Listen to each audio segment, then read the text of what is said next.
السلام عليكم ورحمة الله وبركاته. الحمد لله رب العالمين والصلاة والسلام على خاتم الأنبياء والمرسلين نبينا محمد وعلى آله وصحبه أجمعين ومن سار على نهجه واستنى بسنته إلى يوم الدين أما بعد. പ്രിയമുള്ള സഹോദരി സഹോദരന്മാരെ,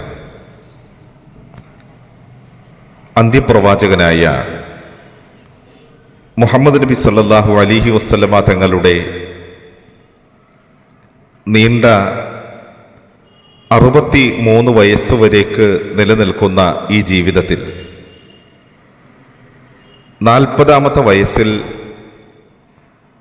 അല്ലാഹു സുബ്ഹാനഹു വ തആല പ്രവാചകത്വമാകുന്ന നുബുവത്ത് ആ അനുഗ്രഹം നൽകുകയും പിന്നീട് പ്രവാചകൻ 23 വർഷക്കാലം ഈ ലോകത്ത് ജീവിക്കുകയും ചെയ്തു.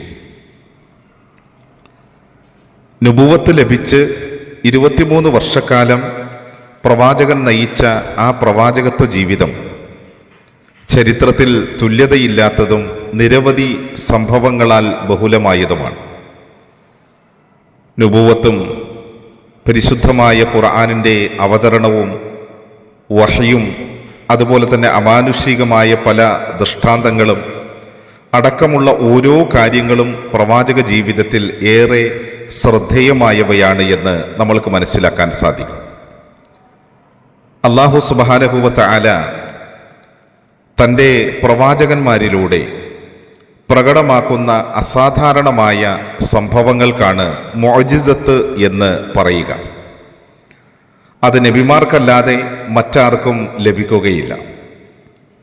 അങ്ങനെ മുഹമ്മദ് നബി സല്ലല്ലാഹു അലൈഹി വസല്ലമ തങ്ങളുടെ ജീവിതത്തിലൂടെ അള്ളാഹു പ്രകടമാക്കിയ ഏറ്റവും വലിയ ഒരു മുഅ്ജിസത്തായിരുന്നു ഇസ്റാഉം മിഅ്റാജും.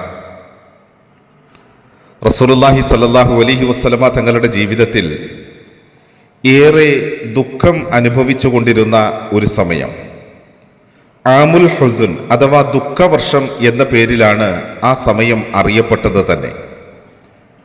അള്ളാഹുവിൻ്റെ റസൂലിന് പ്രബോധന രംഗത്ത് നിന്ന് ശക്തമായ എതിർപ്പുകൾ നേരിടുന്നു.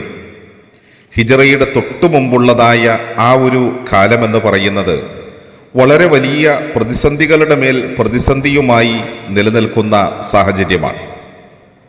അന്ന് അള്ളാഹുവിൻ്റെ റസൂലിനെ ഏറെ തളർത്തിക്കളഞ്ഞ 2 മരണമുണ്ടായിരുന്നു. ഒന്ന്, പ്രവാചക പത്നിയായിരുന്ന ഖദീജ ബീവി റളിയല്ലാഹു തആല അൻഹയുടെ മരണം. അതുപോലെ തന്നെ പ്രവാചകന്റെ പിതൃവ്യനായിരുന്ന അബൂ താലിബും. വീട്ടിലും കുടുംബത്തിലും നാട്ടിലും പ്രവാചകന് പിന്തുണയും സംരക്ഷണവുമായിരുന്ന ഈ 2 വ്യക്തിത്വങ്ങളുടെ വേർപാട് അള്ളാഹുവിൻ്റെ റസൂലിന് വളരെ വലിയ മനോവിഷമങ്ങൾ ഉണ്ടാക്കിയ ഒരു ഘട്ടമാണ്. അങ്ങനെ ശത്രുക്കളുടെ എതിർപ്പുകൾ സഹിക്കാൻ കഴിയാതെ വന്നപ്പോൾ അള്ളാഹുവിൻ്റെ റസൂല് സ്വന്തം ജനതയിൽ നിന്ന് തൻ്റെ ഉമ്മയുടെ നാട്ടുകാരായ ബന്ധുക്കളൊക്കെ നിലനിൽക്കുന്ന ത്വായിഫിലേക്ക് ഒരു സഹായം ആവശ്യപ്പെട്ടുകൊണ്ട് പ്രവാചകൻ പോകുന്നുണ്ട്. അതൊരു വല്ലാത്ത രംഗമാണ്. മഹദിയായ ആയിഷ ബീവി റളിയല്ലാഹു തആല അൻഹ ഒരിക്കൽ റസൂലുള്ളാഹി സ്വല്ലല്ലാഹു അലൈഹി വസല്ലമ തങ്ങളോട് ചോദിക്കുന്ന ഒരു ചോദ്യമുണ്ട്. അള്ളാഹുവിൻ്റെ റസൂലേ, ഉഹദിൽ താങ്കൾക്ക് നേരിട്ടതിനേക്കാൾ വലിയ പ്രതിസന്ധി താങ്കളുടെ ജീവിതത്തിൻ്റെ ഏതെങ്കിലും ഒരു സമയത്തുണ്ടായിട്ടുണ്ടോ? അപ്പോൾ മഹാനായ റസൂലുള്ളാഹി സ്വല്ലല്ലാഹു അലൈഹി വസല്ലമ തങ്ങൾ ആയിഷ ബീവി റളിയല്ലാഹു തആല അൻഹയോട് പറഞ്ഞു, ആയിഷ, ഉഹദിൽ നേരിട്ടതിനേക്കാൾ എത്ര വലിയ മനോപീഡനമായിരുന്നു എനിക്ക് ത്വായിഫുകാർ സമ്മാനിച്ചത്. കാരണം എൻ്റെ അമ്മാവന്മാർ അടങ്ങുന്ന ബന്ധുജനങ്ങളുടെ അടുക്കലേക്ക് അള്ളാഹുവിൻ്റെ വിശുദ്ധമായ ദീനിൻ്റെ സഹായത്തിന് വേണ്ടി, ആ പ്രബോധനത്തിൻ്റെ സംരക്ഷണത്തിന് വേണ്ടി ഞാൻ അവരുടെ അടുക്കലേക്ക് കടന്നു ചെന്ന ആ സന്ദർഭം, അവർ എന്നെ ഒരു മനുഷ്യനായി പോലും പരിഗണിച്ചില്ല എന്ന് മാത്രവുമല്ല, ഏറെ ഉപദ്രവിക്കുകയും ആക്ഷേപിക്കുകയും അങ്ങാടിയിലുണ്ടായിരുന്ന തെരുവ് കുട്ടികളെ കൊണ്ട് കല്ലെറിയിക്കുകയും ചെയ്തു. അവരുടെ ഉപദ്രവങ്ങളും പ്രയാസങ്ങളും സഹിക്കാൻ പാടില്ലാതെ ഞാൻ അവിടെ നിന്ന് തിരിച്ചു ഓടേണ്ടി വന്നു.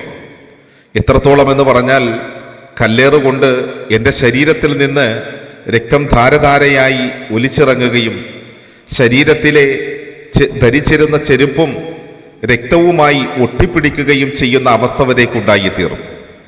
എല്ലാ നിലയിലും തനിക്ക് താങ്ങും തണലുമായി തീരുമെന്ന് പ്രതീക്ഷിച്ചുകൊണ്ട് തൻ്റെ ബന്ധുജനങ്ങൾ ഉൾക്കൊള്ളുന്ന ആ ത്വായിഫിലെ നിവാസികളുടെ അടുക്കലേക്ക് കടന്നു ചെന്നപ്പോൾ അവർ സ്വീകരിച്ചില്ലെന്ന് മാത്രമല്ല, ഇത്രത്തോളം ക്രൂരമായ നിലയിൽ എന്നെ ഒഴിവാക്കുകയും പ്രയാസപ്പെടുത്തുകയും ഉപദ്രവിക്കുകയും ചെയ്തത് ഉഹദിൽ നേരിട്ടതിനേക്കാൾ എനിക്ക് വലിയ പ്രതിസന്ധിയും മനോവ്യതയും സമ്മാനിച്ച ഒന്നാണ് എന്ന് റസൂലുള്ളാഹി സ്വല്ലല്ലാഹു അലൈഹി വസല്ലമ തങ്ങൾ പറയുന്നുണ്ട്.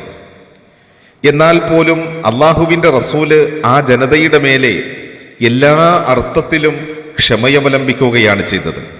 അള്ളാഹുവിൻ്റെ ശിക്ഷകൾക്ക് വിധേയമായി തീരുമായിരുന്ന ആ ഒരു ജനതയെ സംബന്ധിച്ച് അള്ളാഹുവിൻ്റെ റസൂല് പറഞ്ഞത്, അല്ലാഹുമ്മ ഗ്ഫിർ ലി ഖൗമി ഫഇന്നഹും ലാ യഅലമൂൻ, അള്ളാഹുവേ അവർ അറിവില്ലാത്തവരാണ്, അവർക്ക് നീ പുറത്തു കൊടുക്കണമേ എന്നാണ്. മഹാനായ പ്രവാചകൻ അത്രത്തോളം ക്ഷമിക്കാൻ കഴിഞ്ഞത് എന്തുകൊണ്ടാണ്? പരിശുദ്ധ ഖുർആനിലെ സൂറത്തുൻ നഹലിൻ്റെ അവസാന വചനങ്ങളിൽ നമ്മൾക്ക് കാണാം, വസ്ബിർ വമാ സബ്റുക ഇല്ലാ ബില്ലാഹ് വലാ തഹ്സൻ അലൈഹിം വലാ തകു ഫീ ളൈഖിൻ മിമ്മാ യംകുറൂൻ. അല്ലാഹു തആല പറയുകയാണ്, നബിയെ താങ്കൾ ക്ഷമിക്കണം. അള്ളാഹുവിൻ്റെ സഹായം കൊണ്ടല്ലാതെ താങ്കൾക്ക് ഇങ്ങനെ ക്ഷമിക്കാൻ കഴിയുകയുമില്ല. അതുമാത്രവുമല്ല, താങ്കൾ വ്യസനിക്കേണ്ടതില്ല. ശത്രുക്കളുടെ കുതന്ത്രങ്ങളിൽ, അവരുടെ നൊമ്പരപ്പെടുത്തലുകളിൽ താങ്കളുടെ ഹൃദയം നുറുങ്ങുകയോ വേദനിക്കുകയോ മനസ്സ് ഞെരുങ്ങുകയോ ഒന്നും ചെയ്യേണ്ടതില്ല എന്ന് പറഞ്ഞ് പ്രവാചകനെ ആശ്വസിപ്പിക്കുന്നുണ്ട്. തുടർന്ന് ആദ്യം ആരംഭിക്കുന്ന സൂറത്താണ് സൂറത്തുൽ ഇസ്റാ. അഥവാ പ്രവാചക ജീവിത കാലഘട്ടത്തിലെ വലിയ പ്രതിസന്ധികളിൽ നിന്ന് അല്ലാഹു സുബ്ഹാനഹു വ തആല മുഹമ്മദ് നബി സല്ലല്ലാഹു അലൈഹി വസല്ലമ തങ്ങൾക്ക് വലിയ ആശ്വാസം ലഭിക്കുവാൻ വേണ്ടി ഉണ്ടാക്കിയ അത്ഭുത സംഭവമാണ് ഇസ്റാഉം മിഅ്റാജുമെന്ന് നാം തിരിച്ചറിയുക. അല്ലാഹു അനുഗ്രഹിക്കട്ടെ. അസ്സലാമു അലൈക്കും വറഹ്മത്തുള്ളാഹി വബറകാതുഹു.